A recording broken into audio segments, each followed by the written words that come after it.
اچھا ڈاکٹر صاحب، ایک ہوتا ہے تھنکر اور ایک ہوتا ہے فیلر. جی تو جی آپ جی کہتے ہیں کہ جو تھنکرز ہیں انہیں فیلنگ بھی سیکھنی چاہیے، اور جو فیلرز ہیں انہیں تھنکنگ سیکھنی چاہیے.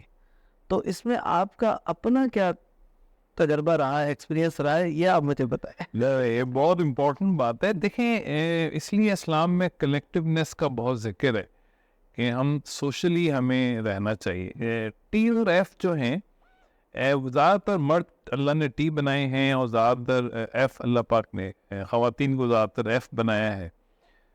تو اب اگر ہم مردوں کے رول دیکھیں، جو ذمہ داری اللہ پاک نے مردوں کو دی ہیں وہ معاش سے ریلیٹڈ ہیں. تو ٹی لوگوں کے لیے معاش کمانا یہ اللہ نے آسان رکھا ہے. ان کی they are design for profitability and logic. صحیح وہ سوچتے اس طریقے سے. اور ایف لوگ جو ہے وہ ہیومن ڈیولپمنٹ، جذبات، احساس اور خدمت صحیح صحیح. اور نرم یعنی کیئرنگ اور ٹیچنگ میں وہ زیادہ انجوائے کرتے ہیں. صحیح صحیح. تو مگر مسئلہ یہ ہے کہ اگر ایف لوگ خدمت اور احساس میں ہیں اور ٹی لوگ فائنینشیل اس میں ہیں، تو پھر ٹی جو ہے وہ تھوڑا احساس میں ایک وہ فیل کرتے ہیں، ایک بلائنڈنس ان میں ایک کمی رہ جاتی ہے صحیح. جس کو ان کو سیکھنا چاہیے. اور ایف لوگوں کو جو ہے وہ پیسے اور وقت کے صحیح استعمال میں تھوڑا ان کو پرابلم آتی ہے. تو وہ ان کو تھوڑا ٹی لوگوں سے مشاورت لینی چاہیے یا ان کے ساتھ ٹیم اپ کرنا چاہیے.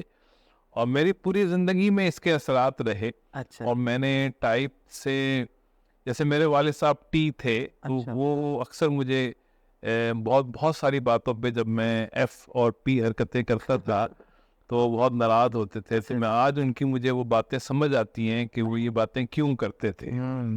لیکن ظاہر ہے مجھے تو اس وقت سمجھ نہیں آتا تھا کہ والد صاحب اس طرح کیوں کہہ رہے ہیں. لیکن اب مجھے سمجھ آتا ہے کہ وہ صحیح کہتے تھے. تو میں وہی بتا رہا ہوں کہ ہم تو اپنوں کو سمجھ بھی نہیں سکتے. ٹائپ ہمیں اپنوں کو سمجھنے میں بھی بہت زیادہ ہیلپ کرتی ہے. بہت ہیلپ کرتی تو میں بالکل تبھی میں لوگوں سے کہتا ہوں کہ بھائی اگر والدین ہیں تو ان کو سمجھ لو. یہ جب وہ نہیں ہوں گے تو تم کو باتیں یاد آئیں گی. صحیح بات ہے. صحیح بات. تو یہ کہ